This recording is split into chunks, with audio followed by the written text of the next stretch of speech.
Grâce à Dieu. Bonjour. Que Dieu vous bénisse tous. Je ne sais pas où vous êtes. Bonjour, bonsoir. Je ne sais pas où vous nous regardez, mais ici où je suis, c'est déjà le matin. Donc, que Dieu vous bénisse tous aujourd'hui, en ce jour. Que le Saint-Esprit vienne vous guider selon sa sainte parole. Je vais laisser ici ouvert les commentaires un peu pour confirmer. Vous allez confirmer si vous écoutez bien ou non notre retransmission. S'il vous plaît, vous pouvez mettre. Je vais activer ici. Si vous entendez bien, s'il vous plaît, écrivez là, tout va bien, pour que je puisse désactiver après. Que Dieu vous bénisse, toute la famille. Merci beaucoup, Monique. On va maintenant alors désactiver les commentaires car ils me gênent. C'est juste ça. Excusez-moi, mais au moment où je parle, c'est difficile. Donc, grâce à Dieu, je suis très heureux, très heureux. Vous savez pourquoi? Car chaque fois que Dieu nous donne une direction, une inspiration, une parole, cela amène à moi, par exemple, une joie, une allégresse, une force immensurable. Et ça, c'est l'esprit que je veux que vous receviez aussi. Je veux vous donner ce que Dieu m'a donné, tout, 100%. À tous, tous. Vous savez pourquoi je veux donner? Parce que ça, c'est le principe de la foi en Dieu. On parle beaucoup de foi. Non, vous devez croire en Dieu, vous devez croire, etc. C'est écrit. Beaucoup de personnes ne prennent pas l'esprit de ce que signifie croire en Dieu. Voyez.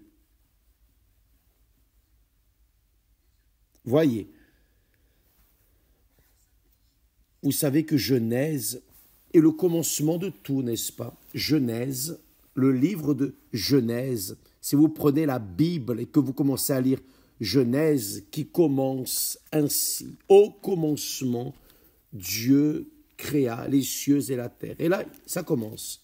Et Dieu a créé ceci, cela.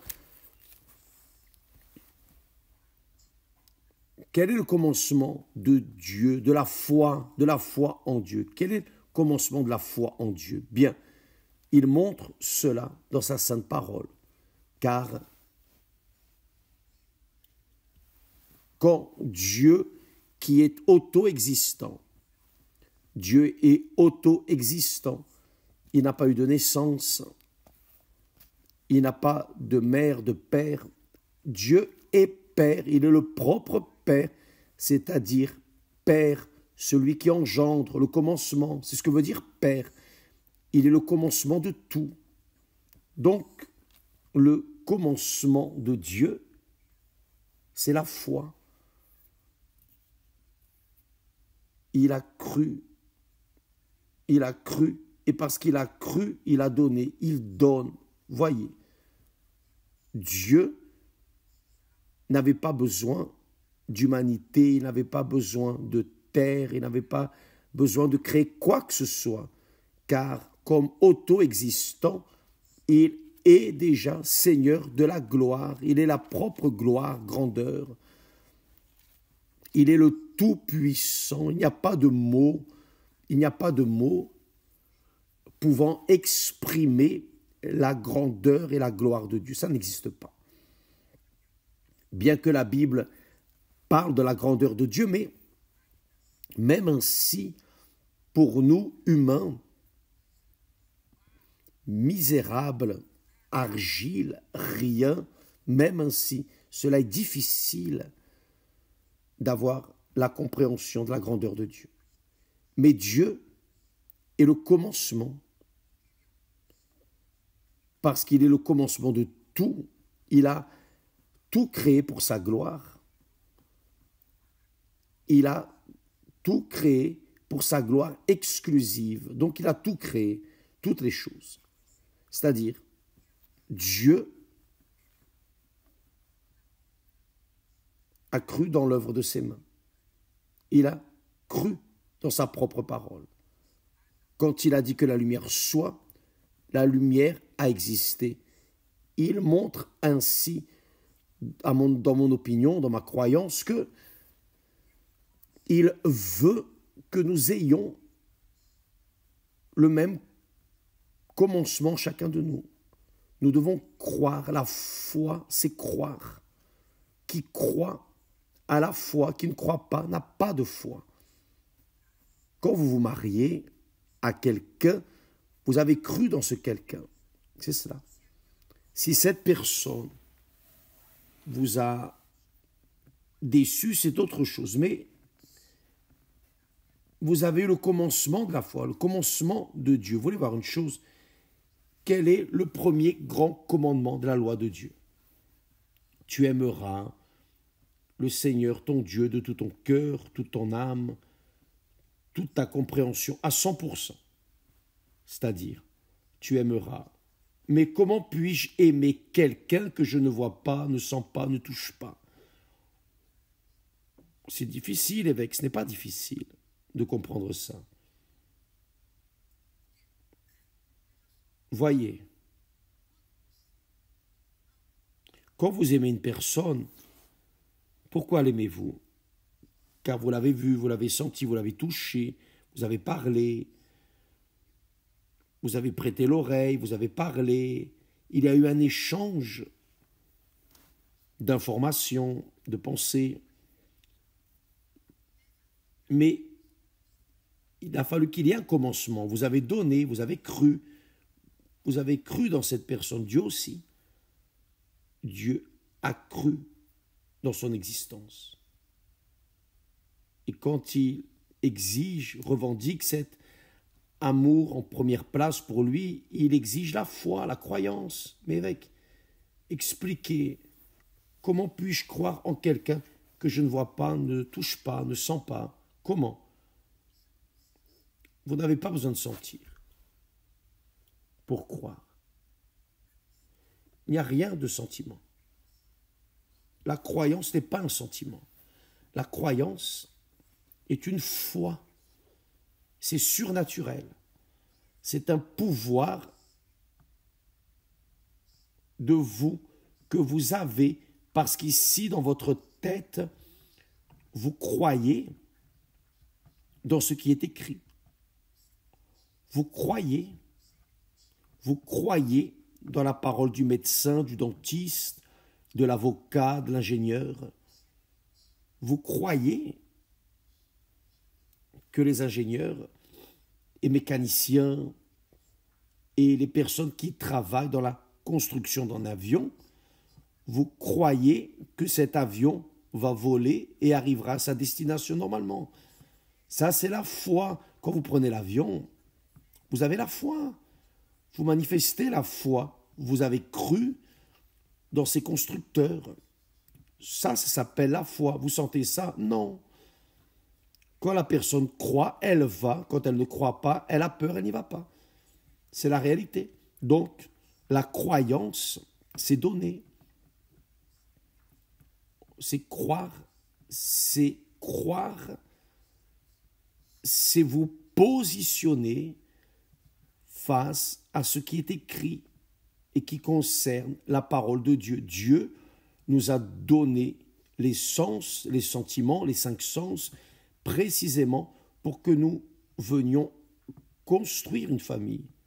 Le mariage, par exemple, il est constitué à partir de sentiments, l'un envers l'autre.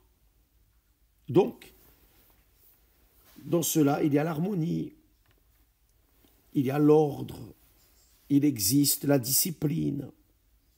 En cela existe une règle, car quand vous vous mariez, vous devez vous soumettre à l'autre personne et vice-versa. Donc, l'un doit croire en l'autre, n'est-ce pas? L'un doit croire en l'autre toute la vie, pas seulement le jour du mariage. Et parce que l'un croit en l'autre, l'un engage sa parole envers l'autre le jour du mariage. Oh, je t'aimerai dans la maladie, dans la santé, enfin, tout, je vais t'aimer. C'est-à-dire, il y a eu un engagement de parole que vous avez enlevé de vous envers l'autre personne que vous avez vue, touchée, que vous voyez, sentez. Mais ça n'a rien à voir avec le sentiment du cœur, cette sensation agréable que l'on a lorsqu'on mange un fruit, une nourriture agréable, quand on a du plaisir. Non, cela, la croyance a à voir avec la tête, l'intelligence. Quand Dieu a dit « Tu aimeras l'Éternel, ton Dieu, de tout ton cœur », vous avez compris, d'accord. Comment vais-je aimer cette personne que je ne vois pas, sens pas, touche pas? Mais quand vous aimez une personne à qui vous voulez vous marier, vous voyez, vous touchez, etc., mais vous n'avez pas encore touché, vous n'avez pas encore cohabité avec la personne. Vous avez cru en elle. Non, ça va marcher. Nous deux, ça va marcher. On va penser pareil, on va combiner comme il faut. Donc, il y a un échange de croyances. Vous et elle et vous. Cela signifie ce que Dieu a institué dans sa sainte parole. Quand nous croyons, alors, mes amis, nous sommes forts quand nous croyons en Dieu, car il est le commencement de toutes les choses. Mais comment croire en quelqu'un que je ne vois pas, évêque? C'est ce qui est écrit, c'est ce qu'il a dit. Tout ce qu'il a dit, on croit, vous croyez, vous appuyez, vous soutenez, vous fondez votre vie sur ce qui est écrit dans sa sainte parole. Cela signifie donner. Quand vous donnez, quand vous faites un vœu de confiance dans la parole de Dieu, alors Dieu vient à votre rencontre. Vous n'avez pas besoin de mériter, vous n'avez pas besoin d'être bon, vous n'avez pas besoin d'être un saint religieux, rien de tout cela. Vous n'avez besoin que de croire, donner le vœu de confiance dans ce qu'il a dit. Par exemple, voyez, le texte sacré dit que Dieu, le Seigneur,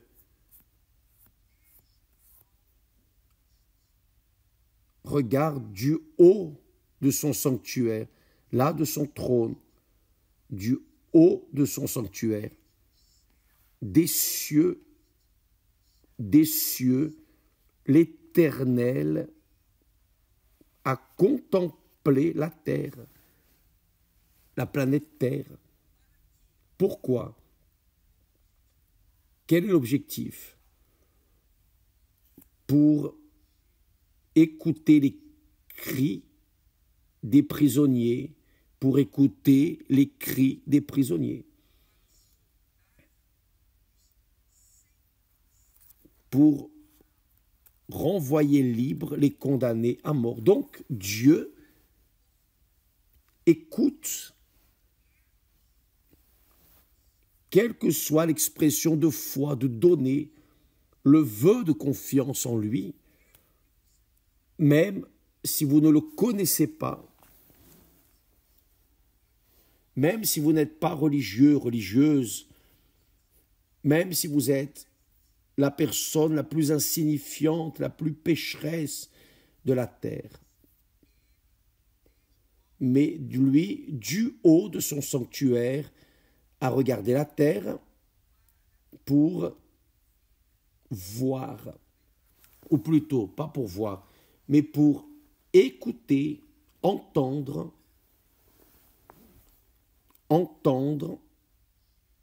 les cris des prisonniers. Donc, quand une personne est désespérée, affligée, elle est seule, elle n'a personne, il n'y a pas de parents, il n'y a personne qui la veut. Elle est déjà condamnée à mort, car elle n'a fait que ce qui n'était pas bon. Elle est condamnée à mort, personne pour l'écouter. Dieu l'écoute, le saviez-vous? dès le moment où la personne dit « Oh mon Dieu, je ne sais pas, je ne te connais pas, je ne te vois pas, je ne te sens pas, je ne te touche pas, je ne sais pas si tu me vois, m'écoutes. » Si le Seigneur existe, alors il y a un minimum, quand la personne parle ainsi, il y a un minimum de foi, de vœu, de confiance dans ce Dieu invisible, ce Dieu inconnu, ce Dieu que vous ne savez même pas s'il existe, mais par le fait de dire si le Seigneur existe, vous avez déjà manifesté la foi en lui. Quand vous poussez ce cri, alors il vient à votre rencontre. Dieu est magnifique. Il est glorieusement magnifique. Donc, mes amis, vous qui êtes en train de passer par des problèmes, des difficultés, des luttes, des tribulations, beaucoup de personnes disent « Je n'arrive pas, excusez-moi, je n'arrive pas à croire en quelqu'un que je ne vois pas, je ne sens pas, je ne touche pas. » D'accord, c'est correct. Mais je n'arrive pas à croire. Mettez-vous dans cette position de ce prisonnier qui est condamné à mort. Il est dans le couloir de la mort. Mettez-vous dans sa position. Ah, si le Seigneur existe, délivre-moi de cette situation. C'est-à-dire, par le simple fait de manifester, de démontrer, de livrer un vœu tout petit, un petit vœu de confiance dans ce quelqu'un, dans ce Dieu que vous ne connaissez pas, n'avez vu, jamais touché, vous n'avez jamais vu les miracles, rien, mais vous êtes un être humain, bon, mauvais, peu importe. Et vous donnez un minimum, un petit vœu de confiance en ce Dieu invisible, il va venir à votre rencontre. Il va venir à votre rencontre. C'est écrit. Dieu a contemplé la terre pour entendre le cri du prisonnier. Pas pour voir le péché des personnes, non. Ce n'est pas pour condamner, non.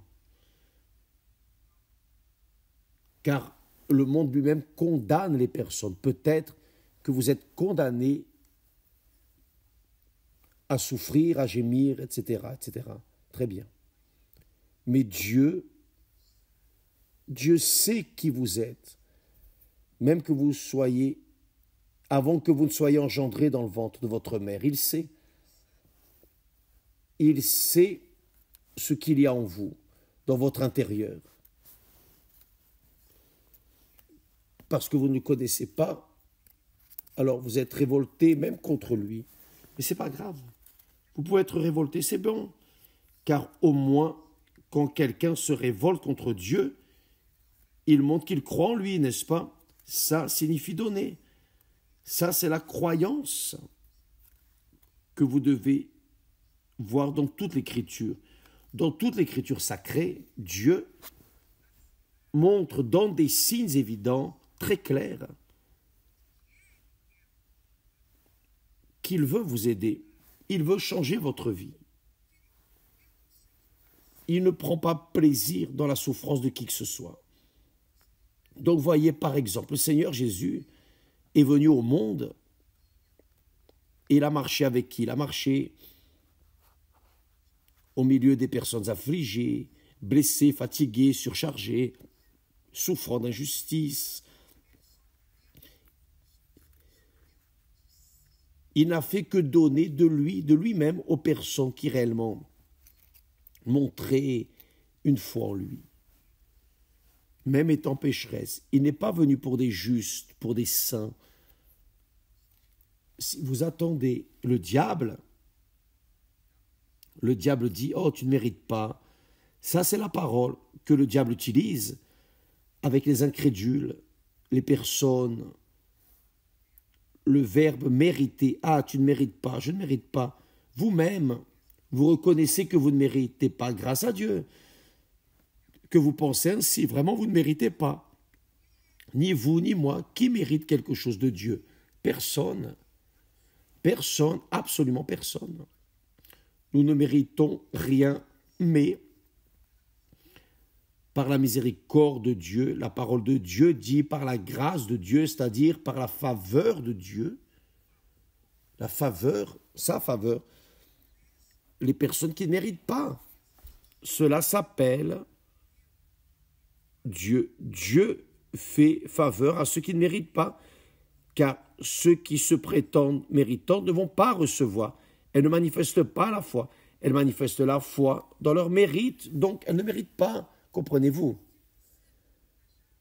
Si vous pensez que vous êtes religieux, vous êtes une personne bonne, qui ne fait de mal à personne, vous êtes une personne correcte, juste, Paul, on a dit ça hier Paul se considérait un religieux irrépréhensible, même ainsi,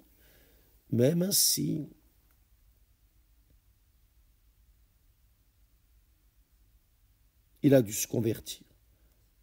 Et pour se convertir, Dieu s'est révélé à lui. Pourquoi? Car il a vu dans cet homme qui était rigoureux envers sa religiosité, il était rigoureux dans sa religiosité, il considérait que parce qu'il était rigoureux, qu'il était un homme très fervent, qu'il avait des mérites devant Dieu, il gagnait des points avec Dieu, rien de tout ça. Il était en train de tuer, littéralement parlant, les chrétiens. Il les emmenait dans les prisons, il les jetait en prison. Il était un homme d'un côté religieux, d'un autre cruel. Mais il se considérait irrépréhensible. Il a dit, j'étais irrépréhensible dans ma foi, mais c'était dans une sincérité ignorante. Donc beaucoup de personnes pensent, ah, je ne vais pas à l'église, je ne crois pas en Dieu, je ne crois pas en tel, je ne crois en rien. Les personnes pensent comme ça. Vous vous rappelez que je disais que mon père disait, mon fils, quand tu trouveras un individu dans le trou au fond du puits, en demandant, s'il te plaît, envoyez-moi une corde, prends la pierre et lance-la dans le puits, parce que mon père a été victime de la charité qu'il a fait à une personne. Il a été victime. Donc dans ce monde, on ne peut rien attendre de personne. Mais peu importe, vous ne pouvez pas attendre des autres. Vous devez compter sur vous-même, vous devez donner. Si vous croyez, si vous aimez Dieu, vous vous livrez, vous faites un vœu de confiance. Et si vous n'avez qu'une petite chose insignifiante de foi, quand vous parlez à Dieu, quand vous criez, Dieu entend votre cri et il écoute, c'est écrit ici, il écoute le cri des emprisonnés. Pourquoi? Pour les libérer, les délivrer de la mort. Il entend votre cri. Vous qui êtes dépressif, dépressive, vous qui vivez une vie d'enfer, il entend votre cri. Maintenant, il n'attend qu'une petite chose, un vœu de confiance. Un vœu de confiance. Quand vous dites, oh mon Dieu, si le Seigneur existe, je suis déjà allé partout, dans la sorcellerie évangélique, catholique, j'ai déjà tout été. Mais je ne t'ai jamais invoqué. Mais si le Seigneur existe vraiment, si c'est vrai, aide-moi ici maintenant. Il écoute. C'est-à-dire, quand vous faites un vœu de confiance, il vient à votre rencontre, au minimum. Si vous pensez, juste pensez, oh Seigneur, si tu existes, même pas besoin de parler. Si le Seigneur existe, là au fond de votre tête, oh mon Dieu, si le Seigneur existe, aide-moi. Il va venir à votre rencontre. car quand une personne montre un minimum de foi en lui, dans ce Dieu invisible, inconnu, la personne illumine, je pense comme ça, la personne s'illumine, attire l'attention de Dieu et Dieu vient immédiatement, automatiquement à sa rencontre. Donc vous devez donner. C'est en donnant qu'on reçoit. Le Seigneur Jésus a dit donnez et il vous sera donné. Une bonne mesure, serrée, pleine, généreusement, vous donneront donc. Comme nous donnons, nous recevons. J'ai toujours pensé que ce texte de Luc, chapitre 6, verset 38, « Donnez, l'on vous donnera », j'ai toujours pensé que c'était l'offrande. « Oh, donnez, il vous sera donné ». Non, l'offrande, c'est le minimum. Il a dit, « Oh, si votre ennemi vous blesse, vous frappe une face, donnez l'autre face. Si on veut enlever ta tunique, donne aussi la cape. » C'est cela. Donnez, donnez, donnez. Donnez quoi? Que pouvez-vous donner à Dieu? Qu'est-ce qui plaît le plus à Dieu? Qu'est-ce qui plaît le plus à Dieu? C'est écrit. Sans foi, il est impossible de plaire à Dieu. C'est juste ça. Un minimum de foi. Un minimum de foi. Beaucoup de personnes, malheureusement, pensent qu'être religieux, c'est agréable à Dieu. Paul était sévèrement, rigoureusement religieux, irrépréhensiblement religieux, impeccablement religieux, mais il persécutait les disciples du Seigneur Jésus, les chrétiens. Mais il a été sauvé. Après, il a moissonné les fruits de ce qu'il a fait dans le passé, car il a souffert pour sa foi dans le Seigneur Jésus. Donc il a dit, j'ai tout perdu, tout. J'ai renoncé à tout, ma réputation, ma religiosité, ma croyance, j'ai renoncé à tout pour connaître le Seigneur Jésus. Maintenant, je connais mon Seigneur et Sauveur. Alléluia. Ah, mes amis, je pense ainsi. Dieu, quand il a créé les cieux et la terre, au commencement, il a créé les cieux et la terre. Je pense que Dieu voulait avoir une famille, avoir des enfants. Des enfants, car les anges qu'il a ont été créés par lui. Mais il voulait plus. Il voulait des enfants, engendrer des enfants. Il voulait engendrer des enfants. Saviez-vous cela? C'est cela. Et pour le faire, il fallait qu'il donne. C'est pour cela que le texte de Jean dit, car Dieu a tant aimé le monde qu'il a donné, c'est-à-dire l'amour véritable est associé à une attitude donnée. Quand vous aimez Dieu, vous croyez dans sa parole. Vous croyez dans sa parole. Vous mettez la parole de Dieu en pratique. Ça, c'est aimer Dieu. Ça, c'est aimer. Vous obéissez à la parole de Dieu. Ça s'appelle la foi. C'est ça, la véritable religion, si on peut s'exprimer ainsi. Vous voulez plaire à Dieu, manifestez cette foi, peu importe. Vous êtes spirit, vous m'écoutez, vous êtes habitué aux pratiques, vous êtes serviteur ou fils de saint, ou vous êtes croyant, vous êtes pasteur évêque, prêtre, qui que vous soyez, rabbin, peu importe ce que vous êtes ou ce que vous avez fait d'erroné ou de bon, ce qui compte pour Dieu, c'est de croire dans sa parole. Ça s'appelle aimer Dieu sur toutes les choses. Et quand on aime Dieu, on veut le meilleur pour notre prochain. C'est cela. Le premier commandement que Dieu a donné. Premier commandement. Aimer Dieu par-dessus tout. Deuxième commandement. Aimer le prochain comme soi-même. C'est-à-dire donner. Lui donner un vœu de confiance. Donner à la personne un vœu de confiance. Avez-vous compris? Ça, c'est le commencement, c'est la croix de notre Seigneur et Sauveur Jésus-Christ. Je crois ainsi, je crois que lorsque le Seigneur Jésus a dit « Prenez votre croix et suivez-moi », qui veut me suivre, se charge de sa croix et me suivre, cette croix, c'est ce que nous portons, d'abord Dieu, ensuite le prochain. Normalement, dans ce monde, c'est comme ça. D'abord moi, après moi, et enfin moi.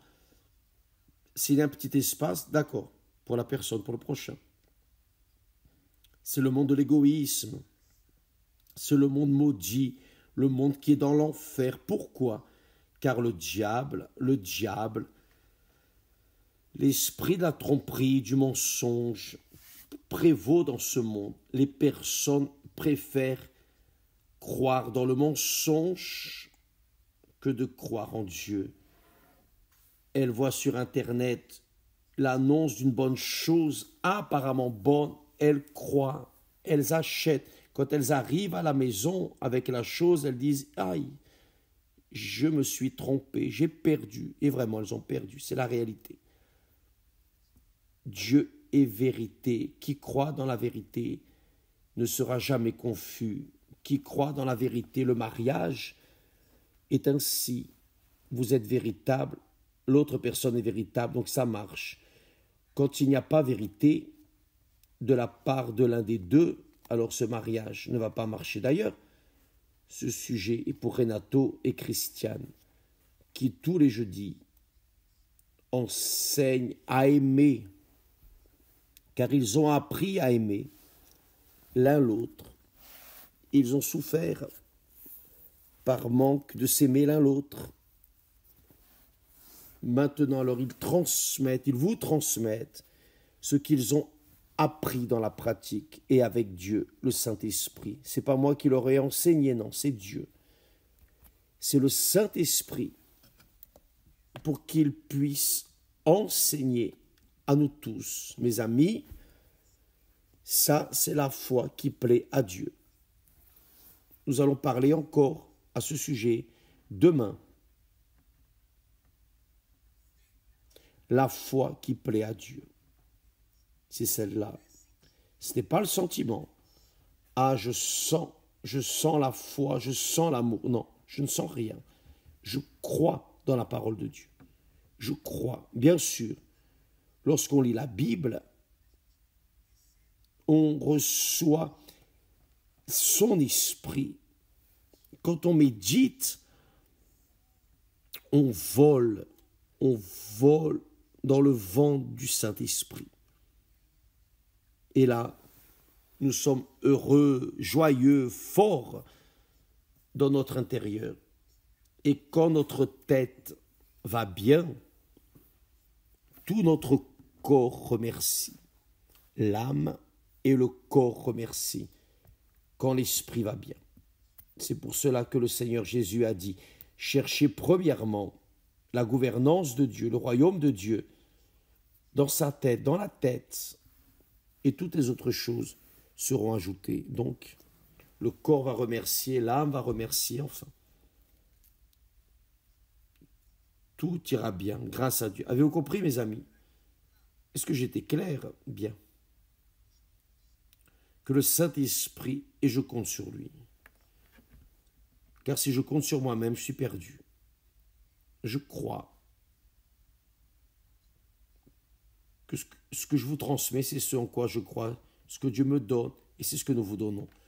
Que Dieu vous bénisse alors tous, mais qu'il bénisse pas seulement en faisant tout ce que vous voulez. Non, c'est pas comme ça que Dieu bénit. Dieu nous mène même dans les déserts, pour pouvoir parler à notre cœur. Le saviez-vous? Saviez-vous? Demain, nous parlerons à ce sujet. Dieu nous conduit au désert pour parler à notre cœur. Que Dieu vous bénisse tous et à demain, au nom du Seigneur Jésus. Grâce à Dieu.